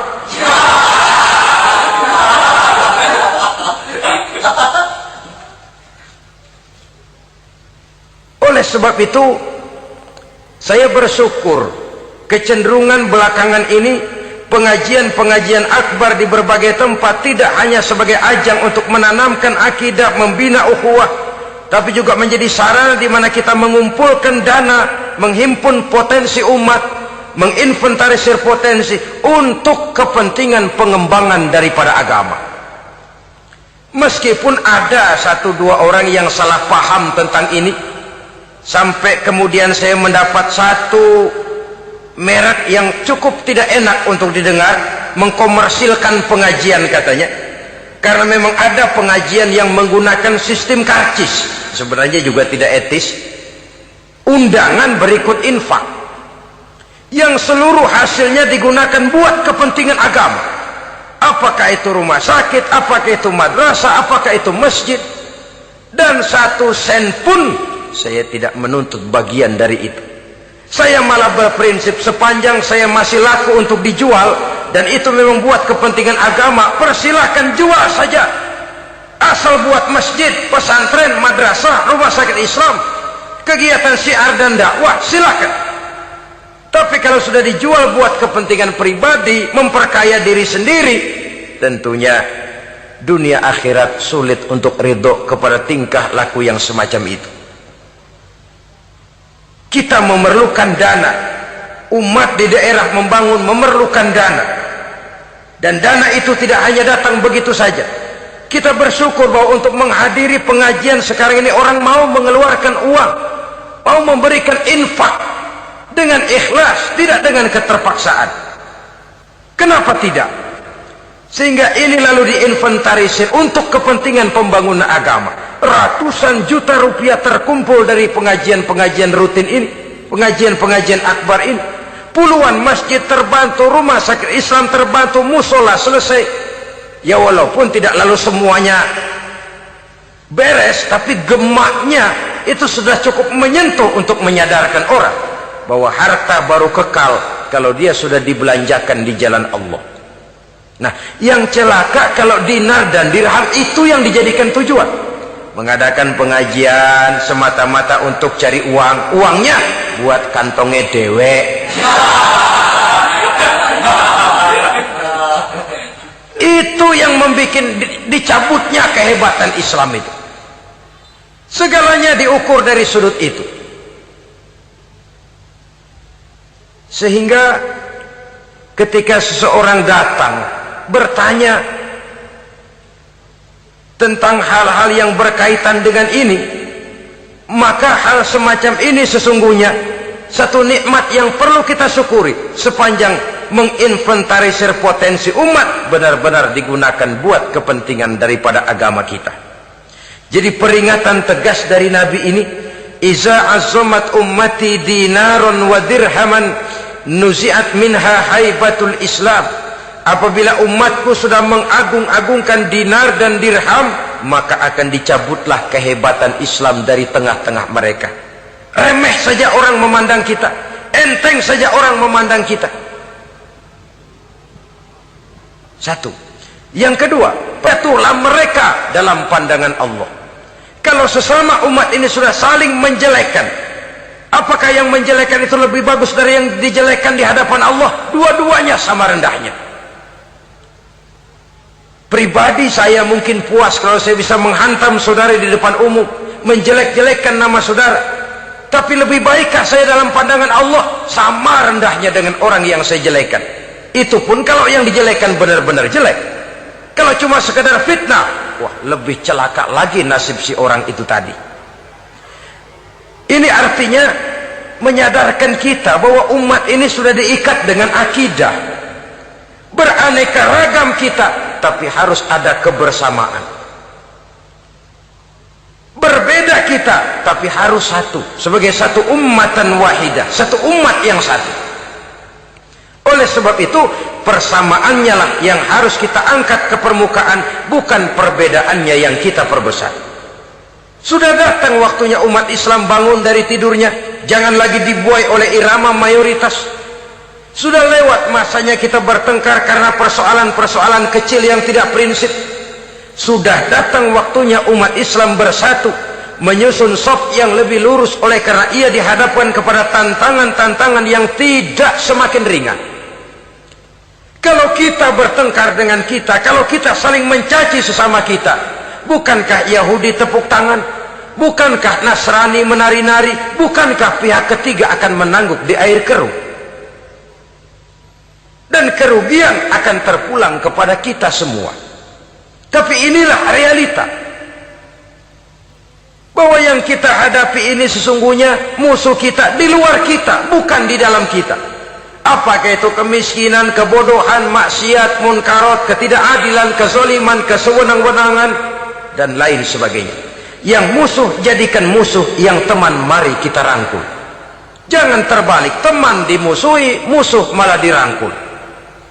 Maka berpesta poralah musuh-musuh Islam ini.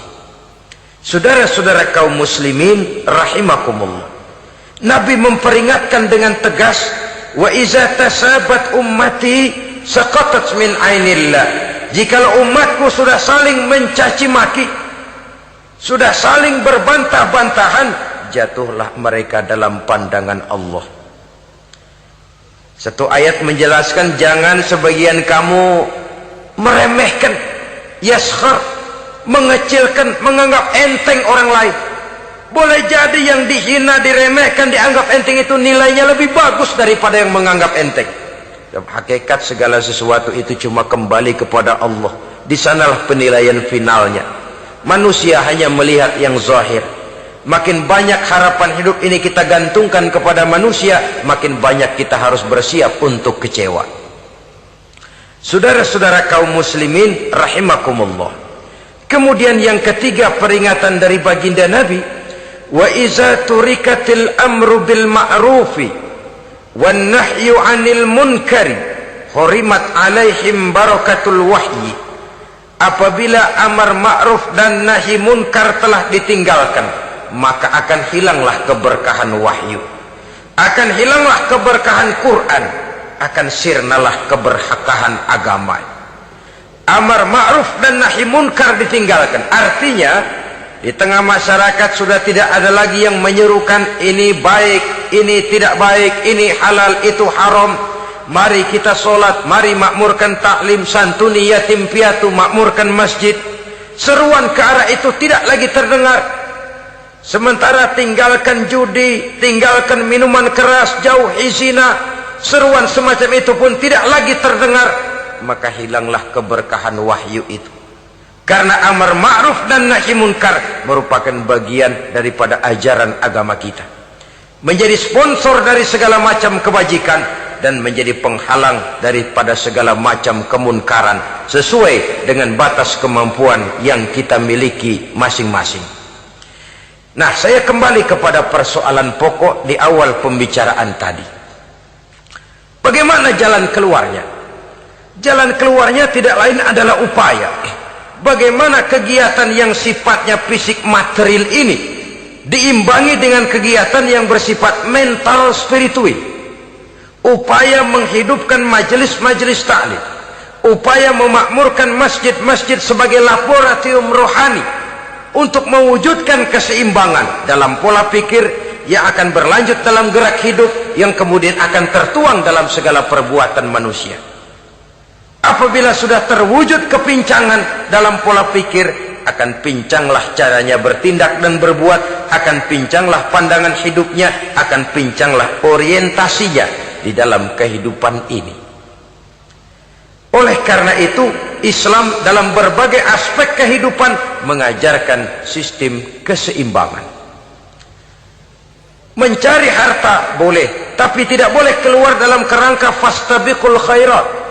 Berlomba-lomba silakan, tapi untuk kebaikan. Bukan untuk bermegah-megah, bukan untuk menumbuhkan gengsi, bukan untuk meninggikan prestise dan harga diri, tapi fastabiqul khairat, berlomba-lomba di dalam mengejar kebajikan, di dalam menyebarkan kebaikan. Bukan sekedar berlomba-lomba, tapi tolong menolong, bantu membantu. Ta'awanu 'alal birri wat taqwa wa la ta'awanu 'alal ismi wal udwan. Bertolong-tolonganlah kamu di dalam kebaikan dan takwa, jangan bertolong-tolongan di dalam perbuatan dosa dan permusuhan. Kerjasama di dalam kebaikan, kerjasama di dalam ketakwaan. Ada satu contoh yang menarik bahwa umat Islam di dalam ia menjalin kebersamaan itu harus seperti orang main sepak bola. Saudara lihat, orang main sepak bola, kalau pertandingan belum dimulai, silakan kumpul di luar lapangan, atur strategi yang baik. Tapi kalau pertandingan sudah dimulai, turun ke lapangan hijau, jangan kumpul terus. Masa ada sepak bola gotong royong, groyok ke sana, groyok ke sini, ya kalah terus. Harus ada yang jadi penyerang tengah, kan begitu toh sepak bola. Harus ada yang jadi kiri luar, kanan dalam, striker, back, penjaga gawang. Yang penting kerjasama, teamwork, lalu mampu menciptakan operan-operan. Yang jadi back jangan ngiri sama yang jadi penyerang tengah. Jangan hasut, sebab bagaimanapun juga andai kata si penyerang tengah berhasil menjaringkan bola ke gawang lawan, kan kemenangan bukan kemenangan satu orang, kemenangan satu kesebelasan, kemenangan satu tim. Ini yang sering terjadi, back ngiri sama penjaga gawang, lalu penjaga gawang ngiri sama penyerang tengah, penyerang tengah ngiri sama kiri luar. Ya kapan mau menggolkan ke gawang lawan? Kita ini satu kesebelasan, posisi boleh berbeda. Umat Islam itu harus ada yang jadi camat, lurah, bupati, gubernur, menteri, jadi jenderal, jadi konglomerat, jadi pengusaha, jadi teknokrat. Yang penting kerjasama, teamwork, mampu menciptakan operan-operan yang akurat. Diego Armando Maradona, enggak pakai dia, enggak. Itu katanya maha bintang, gagah, hebat, bintang lapangan hijau. Kapan Maradona hebat? Kalau ditunjang oleh 10 temannya yang lain, merupakan satu kesebelasan. Bagaimanapun hebatnya Diego Armando Maradona, kalau dia sendirian lawan satu kesebelasan, remek.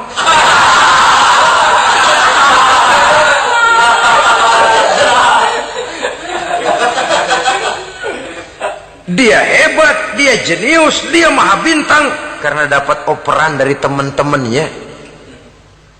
Bukan jegalan, operan. Jadi oleh sebab itu bagaimana kita menciptakan operan-operan akurat yang akan melahirkan kebersamaan di tengah-tengah umat. Artinya satu contoh saja, misalnya seorang pengusaha besar, oleh karena kesibukannya di dunia bisnis, tidak perlu jadi ketua pembangunan musola. Tapi kalau ada musola belum selesai, operan. Operannya itu yang penting. Apa yang dioper itu? Semen, apa batu kali, apa besi? Yang penting operan. Operannya akurat. Kadang-kadang ada terjadi juga frustasi ngelihat lawan kesebelasannya terlalu kuat, ngoper ke gawang sendiri. jebol. Kan sering terjadi begitu. Muslim didukung oleh umat Islam, ketika punya posisi menguntungkan malah mempersulit Islam. Ini kan ngoper ke gawang sendiri, bunuh diri namanya. Boro-boro jebolin gawang lawan, asal jangan bunuh diri juga lumayan. Jadi kalau saja kita mampu menciptakan kebersamaan seperti ini, baju boleh berbeda. Seorang muslim boleh dibungkus baju ABRI, boleh dibungkus baju dokter, boleh dibungkus baju teknokrat, boleh dibungkus baju konglomerat, sekedar baju. Tapi kalau terbukalah baju itu, kelihatan dadanya, terbersit nilai imannya, meresap sampai ke tulang sumsumnya. Dan pada saat Islam dikuti-kuti, akan timbul kecintaannya, akan timbul, saya muslim dan saya bangga dengan Islam saya. Saya muslim dan saya mau berbuat untuk Islam saya. Saya muslim dan saya siap mati untuk Islam saya. Dengan baju apapun dia terbungkus, kalau roh, jiwa dan semangat semacam ini tertanam, saya yakin kita umat Islam akan mampu berbuat lebih banyak dengan mewujudkan operan-operan akurat yang sangat diharapkan oleh umat itu tadi. Oleh sebab itu, saudara-saudara kaum muslimin rahimakumullah, baju boleh berbeda, bendera boleh beraneka warna, tapi jikalau bernama muslim, persamaannya yang dicari, jangan perbedaannya yang diperbesar. Nilai persaudaraan yang diikat dengan akidah semacam inilah yang banyak dicari orang, yang banyak menyebabkan orang masuk Islam. Di mana masjid kelihatan benar sebagai simbol kehidupan demokrasi dalam menciptakan ukhuwah, wawasan ukhuwah ini. Masjid simbol demokrasi. Siapapun masuk masjid buka sepatu, demokrasi. Siapapun orangnya, tidak peduli merek apapun sepatunya. Apa itu keluaran Cibaduyut Bandung? Apa itu modelnya Belli, Beltoni, Itali? Tidak soal, masuk masjid buka. Jumatan, kopral datang lebih dulu depan, pral. Jenderal datang belakangan saja, pral. Tidak ada fasilitas khusus dalam masjid, karena di rumah Allah semua manusia sama. Si jenderal jangan lagi merasa jenderalnya, si pengusaha jangan lagi menonjolkan kebosannya. Masjid adalah simbol demokrasi daripada kehidupan umat. Sebab itu jangan terjebak kepada sektoral di dalam kita berbicara tentang ukhuwah ini.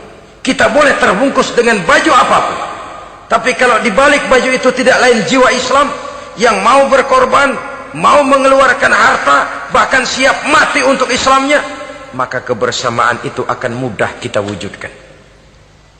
Tapi sepanjang kita berpecah belah, sepanjang kita centang perenang, maka tidak akan banyak yang bisa kita lakukan.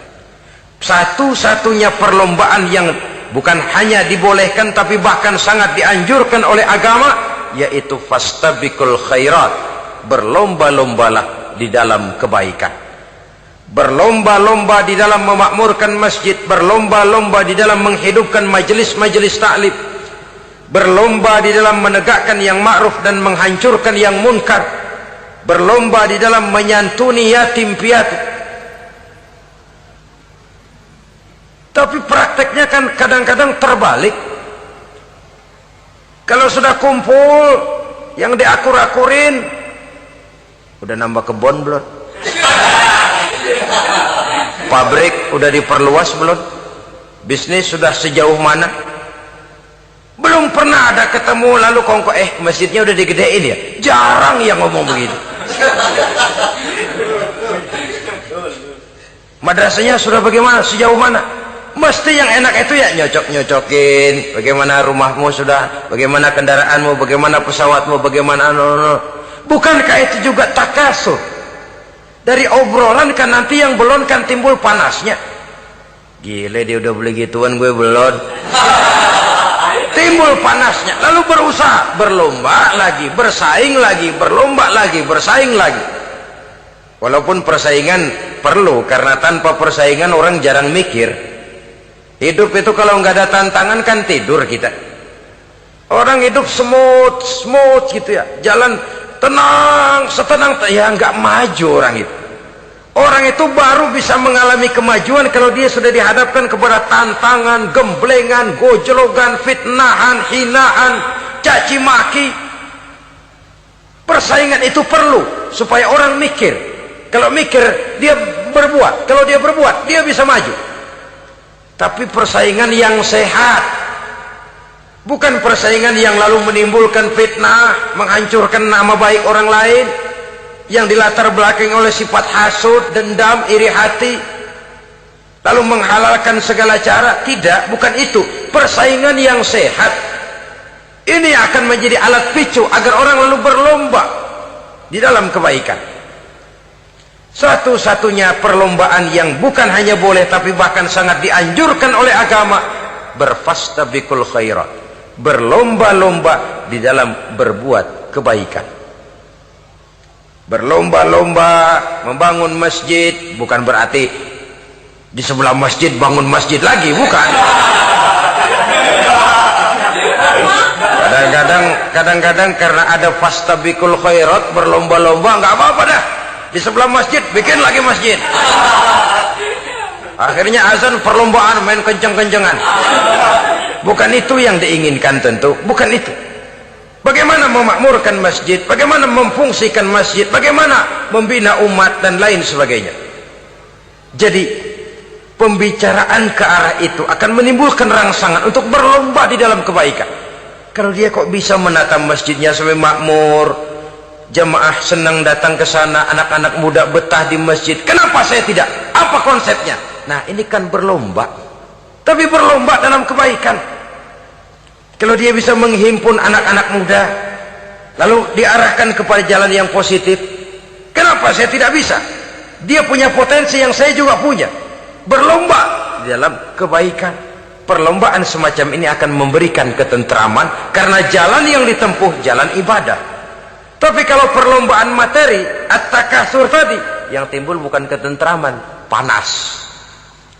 Karena panas, udah dekat, panas kan tetangganya hasud, dengki, iri hati, sakit, demam, orang lain maju meriang.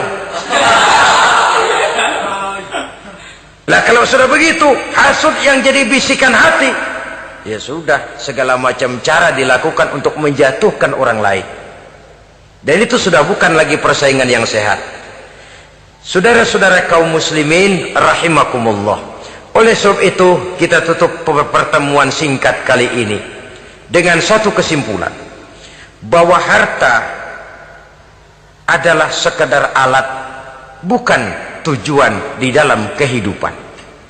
Tanpa harta barangkali orang sulit untuk bahagia, tapi harta semata-mata tidak merupakan jaminan bahwa orang lalu akan bahagia. Termasuk di dalam kata harta ini pangkat, jabatan, kedudukan, anak, istri, keluarga, rumah, tanah, pabrik, kebun, peternakan, dan lain sebagainya. Perlombaan yang dianjurkan di dalam agama adalah perlombaan untuk berbuat kebaikan. Maka masalahnya sekarang, bagaimana kita memanfaatkan harta ini untuk sebanyak-banyak kebaikan yang bisa kita lakukan. Semoga kita mampu melakukannya dan kita tidak termasuk dalam orang-orang yang celaka yang lantaran bermegah-megah dengan kesenangan dunia saja. Terima kasih atas segala perhatian, mohon maaf atas segala kekurangan. Usikum wa nafsi bitaqwallah. Wassalamu alaikum warahmatullahi wabarakatuh.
Ini balik tak. Balik.